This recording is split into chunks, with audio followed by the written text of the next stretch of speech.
just wanna ride my bike, yeah. I'm just sick of always watching the news. I just wanna go outside, yeah. Spend a weekend way up top with a view. Hey everybody, it's Albert here and welcome to The Room Break, a business podcast recorded while I ride my bicycle. As you can see from the title, we are learning about Spotify today, and you're probably very familiar with this service, in part because it's so popular, with over 100 million downloads on the Google Play Store and App Store combined. It is by far one of the most popular apps out there. It's definitely my most used app, so let's jump right into it. Spotify is a Swedish audio streaming service platform. They focus on providing DRM, digital rights management. So all of the music from record labels and podcasts from media companies are allowed on this platform. So you can listen to all of your favorite songs and shows legally.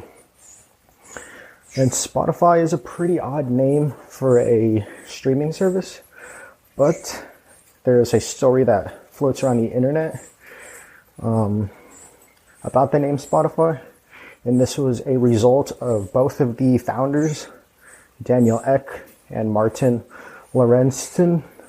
They were brainstorming names, and Martin misheard the name, and then they did a quick Google search and saw that it was still available, and they both agreed on the name, and thus Spotify was born. They just took the name and ran.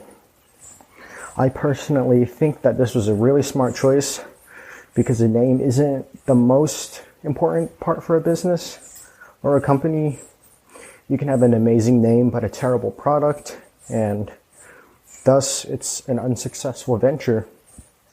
And you can have an kind of name but have an amazing product, and it can be very successful in that sense. And since the name wasn't used, nobody had it. Ek and Lorentzon, they were able to buy the domain name, and they were ruling the Google searches for the top spot of the SEO, and the SEO is the search engine optimization. So when somebody typed in Spotify, they would be the number one search, and that's super important for trying to get users. You're just the first thing that pops up.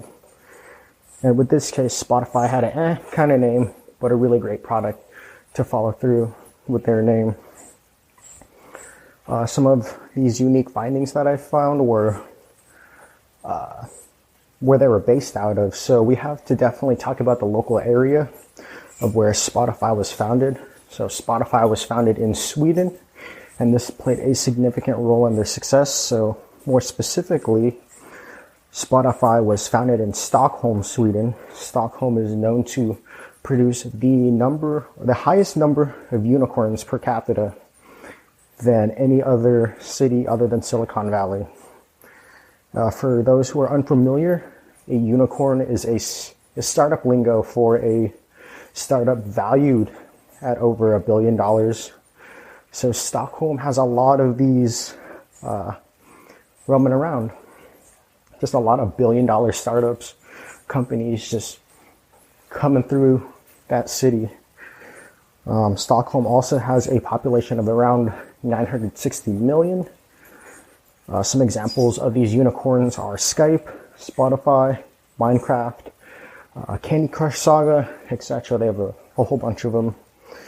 And the rise and success was partly due to a strong government that put on a lot of money in human, social, educational, and corporate infrastructure that supports startups. And fun fact, Spotify has a current market valuation of about 26 to 30-ish billion dollars, which is insane. Some potential reasons for so much success in such a small area and a lower population in the city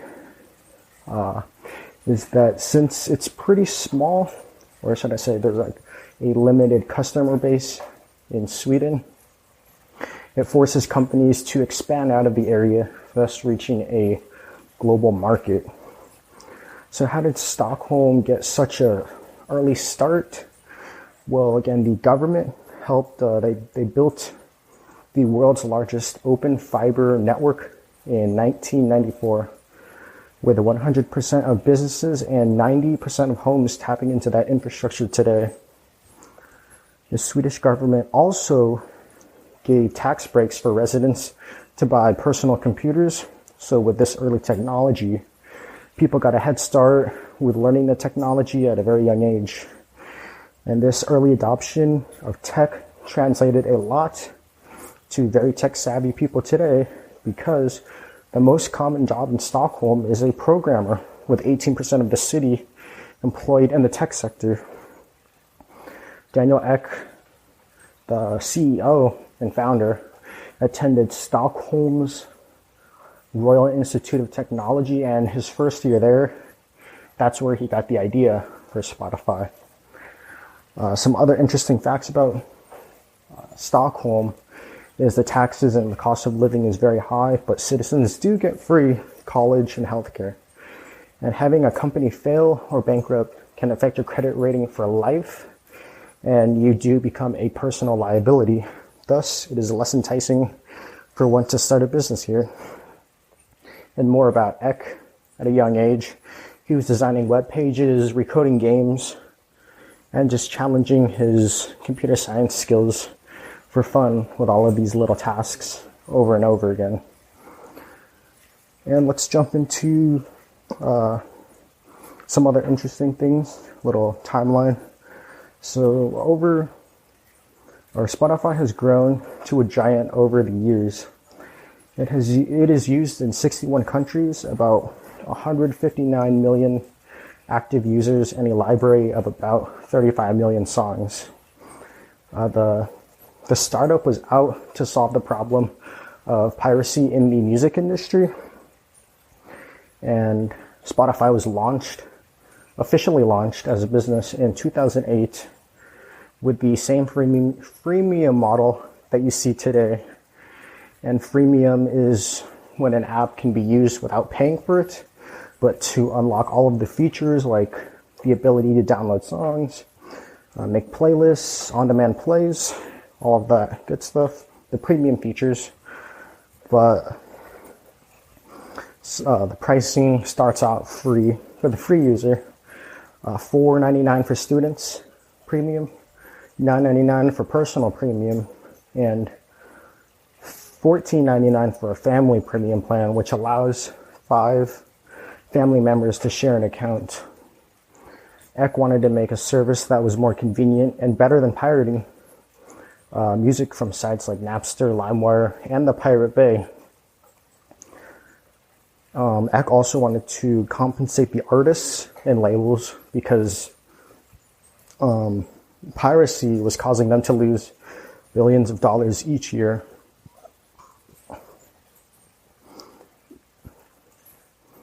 Some basic points I want to go over is the proper and full name of this company is Spotify Technologies SA. Their tagline and slogan is music for everyone. And their mission is to give people access to all of the music they want all the time in a completely legal and accessible way. Spotify is headquartered in 2 places, actually. Their legal domicile is in Luxembourg City, and their administrative headquarters is in Stockholm, Sweden. It was founded by Daniel Ek and Martin Lorentzon in 2006, but officially launched in 2008 during the economic recession. And this was probably not the best time to launch a business, but because of it, the only option is to go up and improve. And about 10 years later, Spotify had their IPO in early April of 2018. The company operates globally in around 61 countries.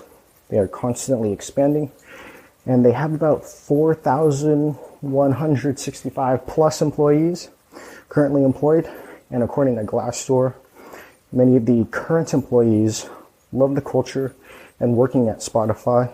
72% of employees recommend working at Spotify, and 86% approve of the CEO, Daniel Ek.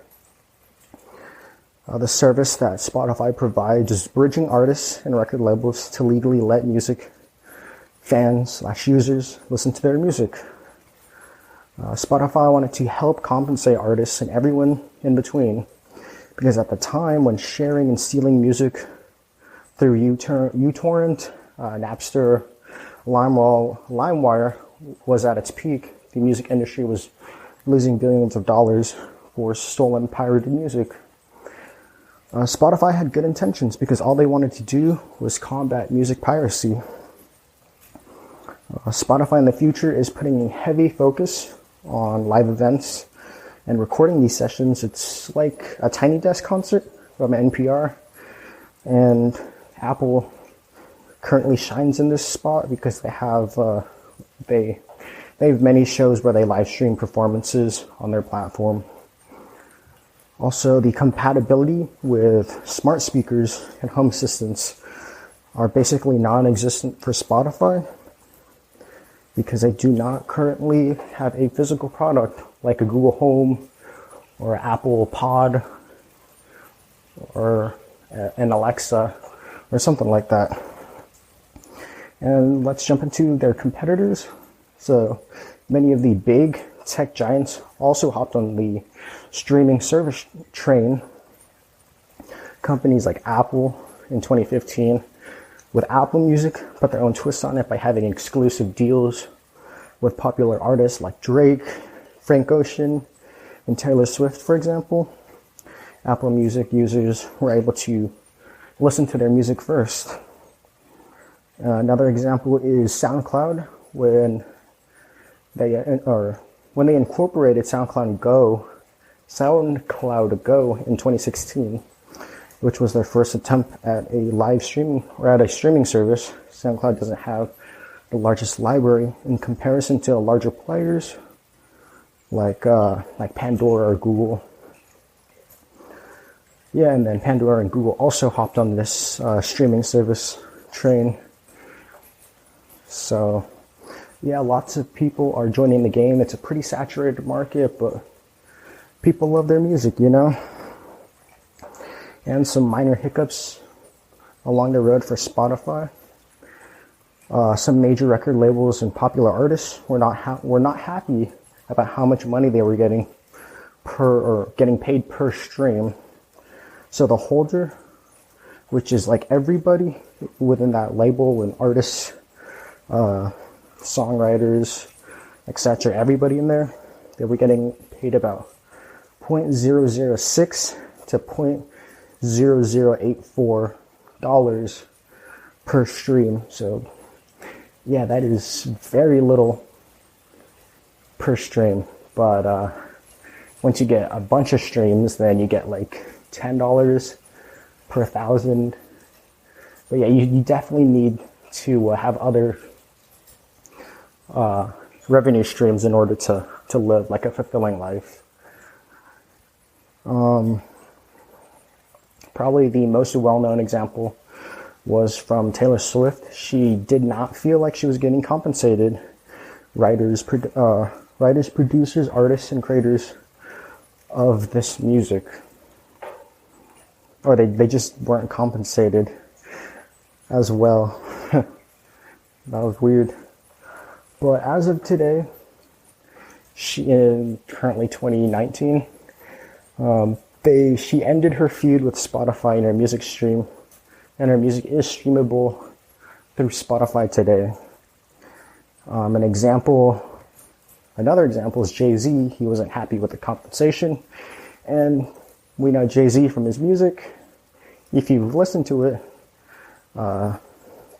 he's very much an entrepreneur and businessman, and he just started his own streaming service called Tidal in 2016. Yeah, so as of today, most of Jay-Z and Beyonce's music is only on Tidal. Yeah, that's pretty cool. He was like, okay, I don't like what